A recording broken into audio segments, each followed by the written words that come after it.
មានក៏ផ្លែងของពីធម្មតា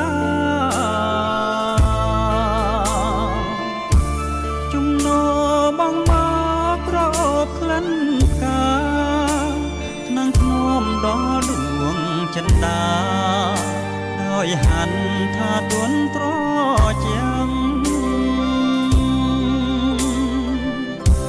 យប់នេះគឺយប់ដែលរៀមមានភពមើលវាសនាជួបទេពធីតាដែលចិត្តជុំกันបើកភ្នែកឃើញច្បាស់សម្រងដួងខាងថាពិតជារូបវលាំងជឿជាក់មិនមែនសូវ័នព្រាមបានលើកហាត់ថ្នាំងស្នមរៀងកាយចិត្តឥតមាននឿយណាយហាងដូចចូលឋានព្រះអិននីសាខំស្រង់ខំស្រូបយកក្លិនផ្កាអ្វីក៏មិនក្រអូបដូចក្លិនកលយានពេលរៀមភ្ញាំងឡើងដឹងខ្លួនស្រវាងរកស្រីរាត្រីក៏คล้ายជាក្តីខកខាន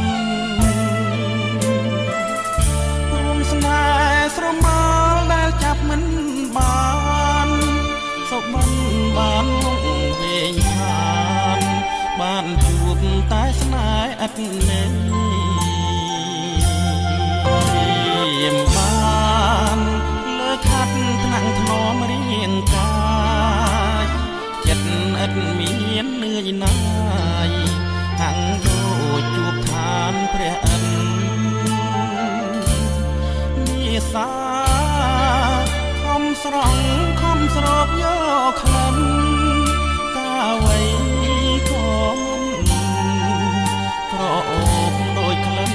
កលយាពេលរៀមភ្ញាំងឡើងដឹងខ្លួនស្រវាងអើយរកស្រីរាត្រីក៏คล้ายជាក្តីខំខា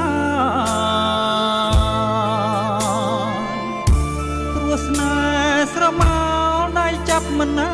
បានសូមបិនបានវងវែងឋានបានជួបតែស្នេហ៍ឥតន័យ